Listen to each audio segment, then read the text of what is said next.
Good evening, and welcome to a special firing line debate. We're coming to you this evening from the University of Southern California in Los Angeles, and we're glad to be here. But in a sense, it doesn't really matter where we're coming from, because we're here to talk about the internet, which, as you all know, makes geography irrelevant. Our topic is, resolved, the government has the right to regulate the internet. You will be told that the law makes exceptions for such serious works. Not true. I challenge anyone here to find such an exception in that new statute. You will be told that this censorship is necessary to protect children from explicit sex on the internet. Also not true. Filters are available that allow parents to block what they don't want their children to see. Parents want to decide for themselves what their kids should see. They don't want the government coming into their homes and telling them which books and magazines they can keep on their shelves, whether those shelves are made of wood or electronics. This law is alien to the American tradition of free speech. In the name of protecting children, it imposes unprecedented, not identical to print, unprecedented censorship on consenting adults. What we choose to read and look at is not the government's business. It's not the government's business if it's on paper, and it's not the government's business if it's on computer screens.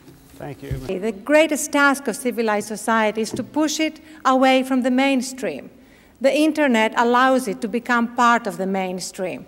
I want it to be really dangerous to get that stuff. I want it to be really stigmatized. I want it to be really hard, and I want there to be lots of sanctions, lots of legal sanctions. Because if I have to choose the possibility that I can protect one child from being sexually abused, or protect the unrestricted rights of millions of pathological Americans to watch that stuff on the internet, I'm going to choose that one child every day, Mr. Chairman, and I hope so would you. Now, I am struck to hear Ms. Huffington speak of drinking from poison wells. I believe there is a very strong role for government to play in making sure that our children don't literally drink from poison wells and a dirty environment. I think there's a role for government to play in dealing with things which are dangerous in themselves, such as guns. I even think there's a role for the government to play in feeding children and not, as Ms. Huffington suggests, leaving it to the private sector. But if ever there were an area where we ought keep the government out, it is the area of ideas. You and I can fight all day about the propriety of one environmental law or another and what the cost-benefit ratio may be. But the First Amendment is intended to get the government out of the business of regulating speech and ideas. And for us to have this new medium that makes everyone a chance, and for you to cut it off seems to me to even use the word ideas is absurd. The kind of stuff that you can see on internet, and have you ever incidentally seen what we're talking about? Yes. Have you ever seen sexual mutilation? Yes. Have you ever seen yes. children being yes. killed in the course yes. of sex? Yes. You have. I've seen some of these. I'm a victim of rape, and I went on one day as a victim of rape and as somebody who has read and written a great deal in the law of rape to see what was going on in the world of rape on the internet. And I was quite frankly horrified and began sounding the alarm to other women of similar concerns that we needed to be as forward-looking in our use of technology as others were. But that's the way to do it, Ariana, not by calling in you, of all people, to be calling Big Brother to your side as if you lack the power, as if the market lacks the power to deal with these things on their own. I'm calling for a partnership. I'm calling for a partnership of government, of the industry, and of parents. Every society makes decisions. There are trade-offs between absolute freedoms and restraints in any society. Freedom of speech is not absolute. You're not allowed to shout fire in a crowded theater. You're not allowed to slander people, to perjure, or to use dangerous speech. And my suggestion is that this is not just indecent, this is dangerous, and this is absolutely damaging to the kind of upbringing that we want to encourage in our children. I live in a small town in Wyoming, and I feel very much a member of that community, and I'm willing to submit to the structures and laws and cultural ethics of any community that I happen to have my body in at any moment. But I don't want any community anywhere to tell me what I can think.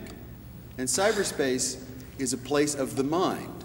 It is not a place of action, it is a place of ideas. And there is no way in which you can take a thought in cyberspace and contain it within a medium that is easily restricted. You can have combat zones in the physical world where the movies that you don't want your children to see are easily kept away from everything else, but a bit is a bit is a bit. They are all continuously connected to one another. Ms. Cleaver. I have 3 daughters, 13, 11, and 9. I don't want them to live in a world that is debasing to them. They're beautiful young women. I don't want them to be debased by the world. But I also believe that they're going to be much better prepared for the realities of adulthood if I don't raise them in a condition which is sublimely abstracted from all of those realities. And there is no way to get them away from that.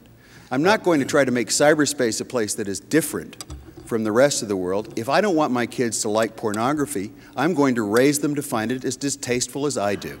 What defines a public space when there is no geography? How do you determine jurisdiction in a public space without boundaries? Well, this is what I was saying before, which is that communities, even if there is another separate community, can regulate how they interact with that community. For example, what sorts of access to that community they provide, what kinds of transactions there are, right? Even if we granted you that the internet were a distinct community, we still live within this one.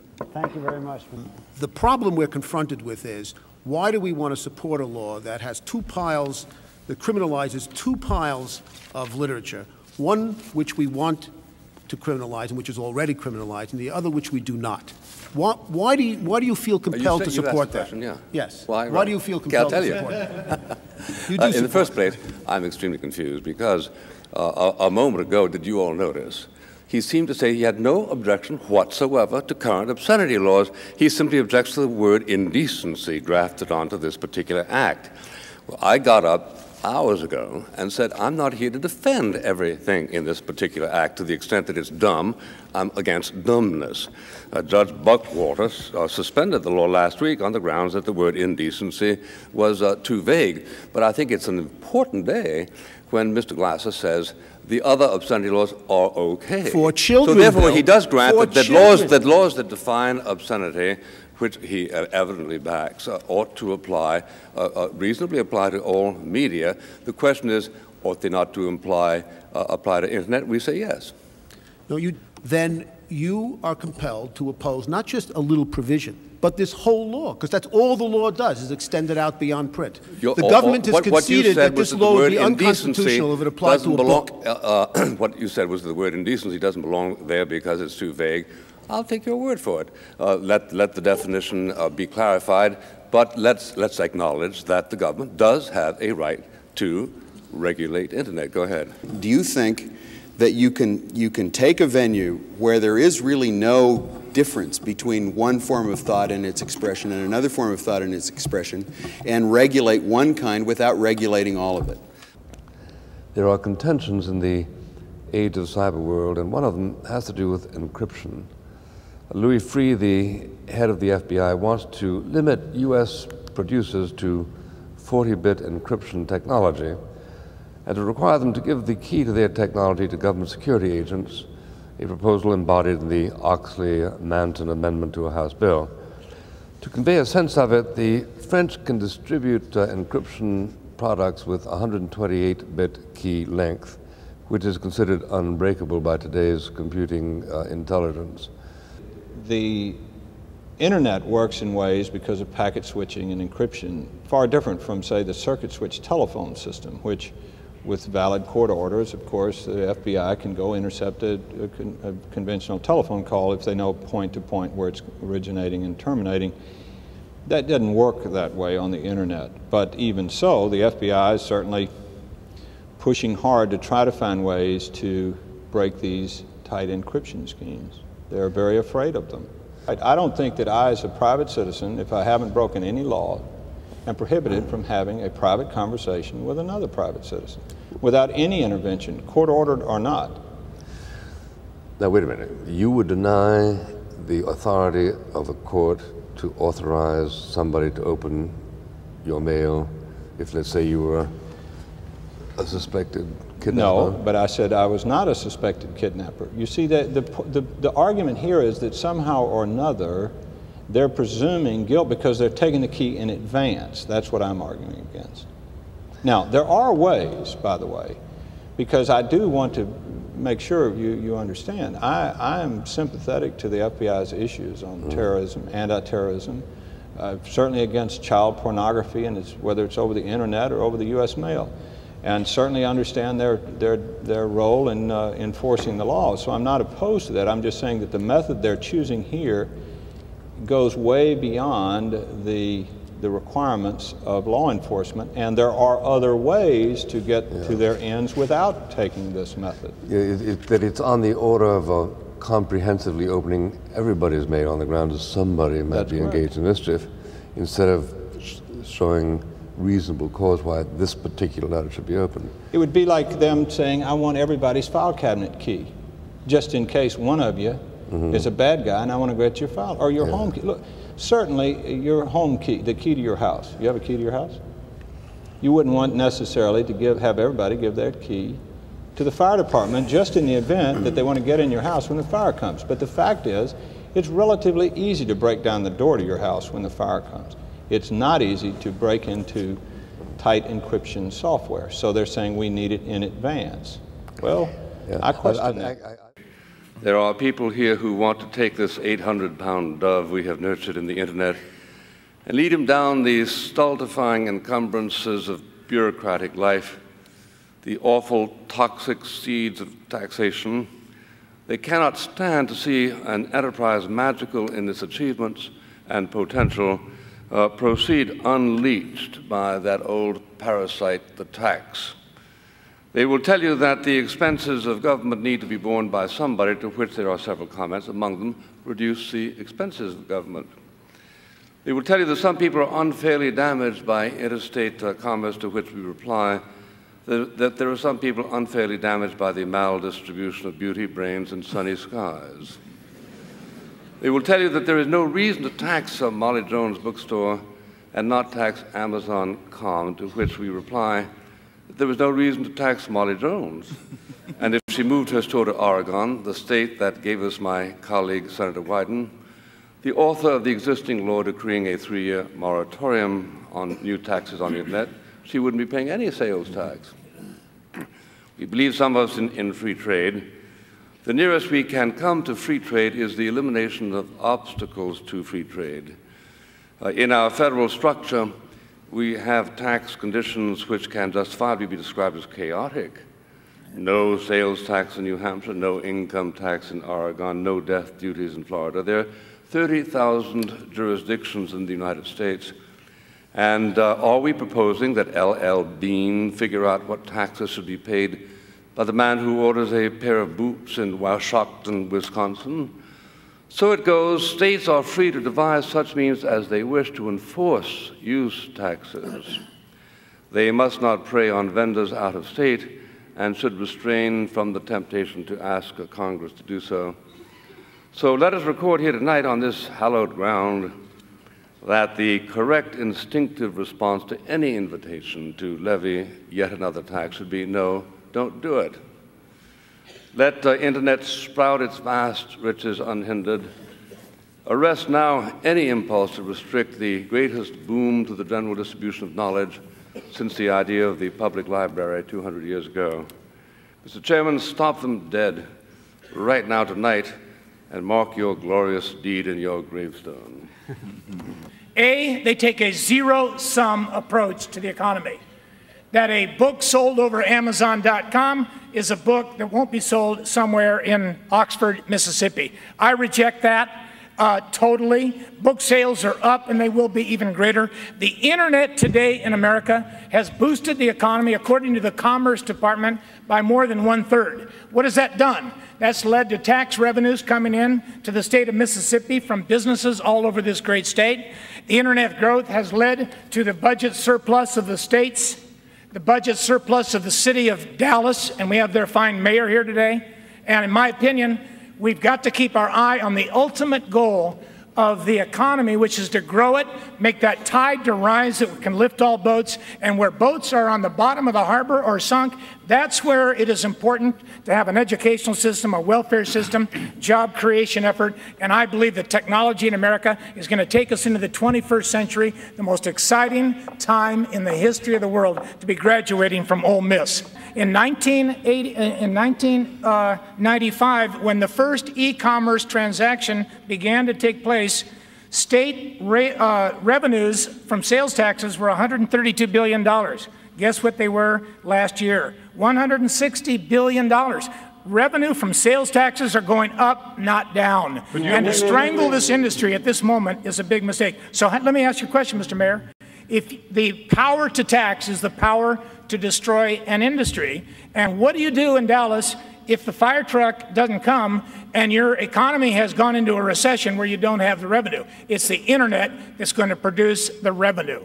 Well, I'm going to answer your question in several ways. One, I don't think you have anything or anyone can tell you that the increases in state and local revenues are solely related to the internet. They're related to the overall health of the economy and the fact that people have more money to spend, and they're spending more money everywhere, at the mall, at the corner, and other places. But I don't think you can defend an argument that says that the book that you might buy from Richard Howarth right here at Square Books ought to be taxable, but if you run home and buy it over the net, that it ought not be taxable. That doesn't make sense. We don't want to tax the net. It's a fabulous tool. And Dallas, I'm proud to tell you, was the birthplace of this wonderful economy. I didn't know Al Gore lived in Dallas. Al Gore. He's our. That was Kinsley, not Kemp. But it was, and it did. But our concern is that right now this is a very small part of that economy. But one thing we know is that every number we've seen relative to this, Jack, is obsolete 4 months from now. And it's going to be a huge withdrawal from the infrastructure that we use to pay for all of those things that we talked about. And the time to deal with it is now, when it's big enough to see and small enough to solve. Well, my point is that the tax code of America, it was made for the industrial age. It was not made for a 21st century, what I'm going to call an internet century. Our tax code is complex, cumbersome, confusing, contradictory, corrupting, and I don't think we ought to touch we ought to touch the internet in this area of sales tax until we reform the code. And how can you place another tax on top of the burden that the American people are already facing? Because the only way to do it is to create a national sales tax on top of this jerry-built system. Why would you want to do that? Let's presume that the internet explodes the way we want it to. Yeah. And we see more and more shifting of purchasing away from Main Street to the net. And we accept your theory, we won't tax it. At a minimum, I think in 5 years you'll see a 25–35% diminution in sales taxes at state and local levels. Most states get a lot more than cities. I'm just saying, where do we replace that income? Because state and local governments, unlike Congress, don't have the luxury to operate on anything but on a balanced budget. I appreciate that. Now, how do we replace that income? I appreciate the job you're doing and trying to do. I want to make the point that you're making, as well as Kuttner, that this is a zero-sum game, that if sales taxes are not set on internet sales, they're going to go down to such an extent it's going to put this big burden. My point is the internet is leading to the growth of the economy, which is expanding the revenues for not only the federal government, but for state and municipalities. And to put a new tax at this point on a 21st century technology would be to strangle it at its infancy. And in the main, I would not put this tax on until we get to the real job that Blackwell and Kemp, among others, got to talk about in 1996, of taking a new tax code, tabula rasa, and removing the burden of taxation on the backs of the poor, working men and women, the family, and the formation of the capital so necessary to create the jobs that you have been talking about in Dallas, Texas. The argument here is taxing e-commerce isn't about promising tax equity or about helping Main Street or funding essential services, as the mayor has indicated. It is about greed. State taxes have grown at twice the rate of inflation and population over the past 6 years, and in some states, spending has grown even faster. I must say that in Texas, under Governor Bush, spending has increased 36% over the past year. The reality is that the issue in front of us is not a matter of raising taxes and shrinking opportunity. It is a matter of cutting spending and acting responsibly in terms of bringing government spending under control. I thought you were here to propose that one element in this transaction, or one sector of this transactional economy, be exempt from tax altogether. Not at all. That seems to be plainly what your motion states. What Chris Cox and I have said in our law is that we want technological neutrality. The internet ought to be treated like everything else, and that's why We're already seeing plenty of taxes paid on the internet. But twice tonight, your speakers have called for new sales and use taxes. They're regressive. They're going to be poison for poor people. They're going to widen the digital divide. This sector, we don't say it isn't taxed, we don't say it isn't taxed, nor that it should be. You said it escapes taxation. You said that we say, not that it is not, right, nor that further taxes should be levied, but that it should not be exempt, right, which is your motion. It is not exempt if there is a internet company based in a state where the purchase is being made. That's where the entity is taxed. In our country, there's a constitutional prevention for a state of Texas to tax the state of Washington on the purchase of either from a catalog or over e-commerce of a book from Redmond or Seattle. Now, without the passage of a law by Congress. That's why Wyden and Cox introduced their bill. And I just don't know why you'd want to slow down the growth of an industry that holds out so much hope to make this economy, at least in the U.S. and perhaps Europe as well, continue to grow to give us the revenues to do the things that Mayor Kirk wants to do for Dallas and Ron Wyden wants to do in Oregon. Under our legislation, the internet doesn't get a free ride. The internet gets treated like anything else. If you walk into a store in the state of California, for example, and you pay a sales tax when you buy a sweater in California, because there's physical presence, if you have to order that on the internet in the state of California, you pay exactly the same fee. What your side is proposing is overturning 30 years of Supreme Court decisions and putting a tax on somebody miles and miles away who doesn't have a physical presence in the state. And by the way, that's a lot easier for local and state officials to do politically.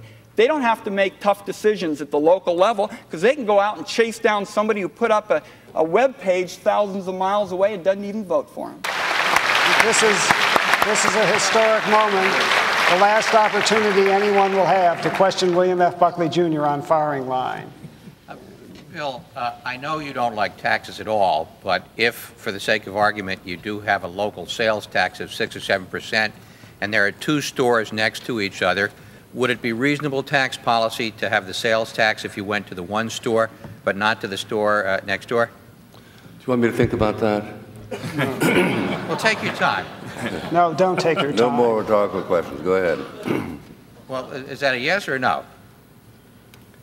Have another run at it. You're asking whether it would be constitutionally correct to have different tax levels for different stores?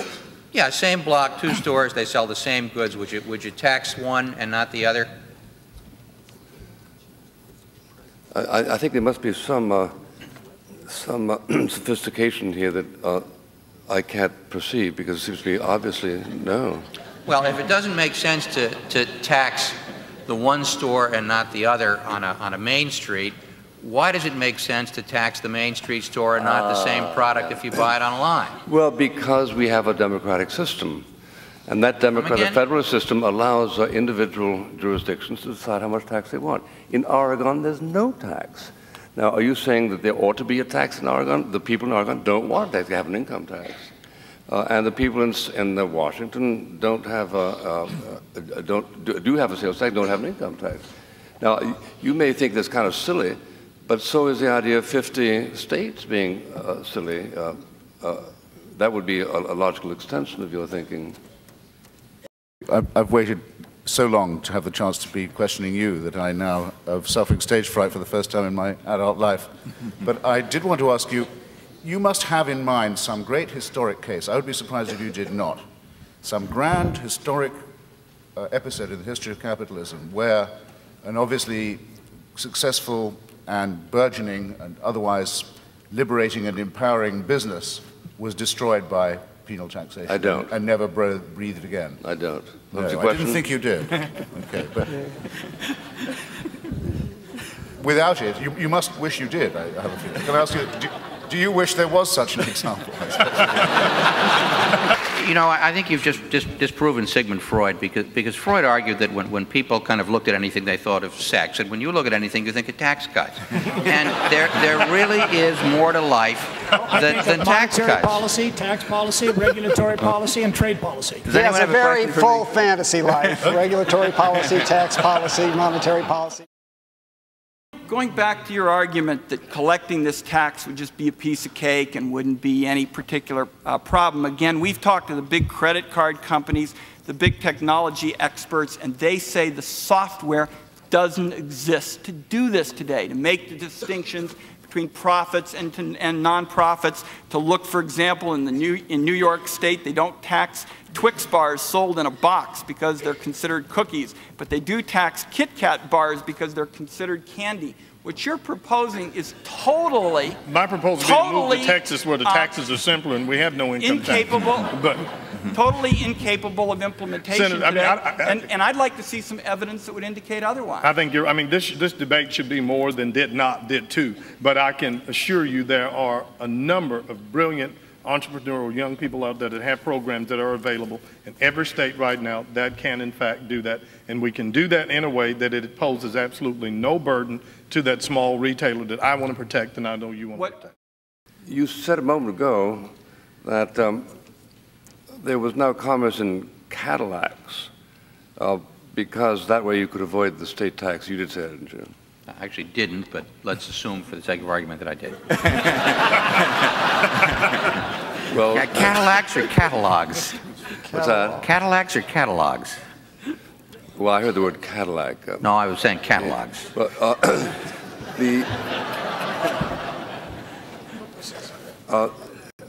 are you alleging that things like Cadillacs don't get taxed because they're bought by internet? Let's see if we can fuse the point. If you buy a Cadillac via a catalog, you could avoid the local sales tax. But people don't buy catalogs; they're given away. In my experience. Cadillacs? Who's on first?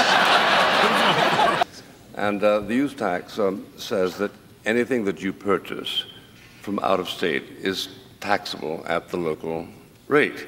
Now, the fact of the matter is that people don't pay use taxes. They do when it's an automobile because there are ways of enforcement. They can track the passage because it's worthwhile. Now, there was a mention made by Professor Marx about the de minimis rule that you simply wouldn't bother to enforce a tax at a trivial level. So are we now arguing about at what level should the enforcement mechanisms of the state get activated? We have a few seconds left, and I just want to say something about firing line.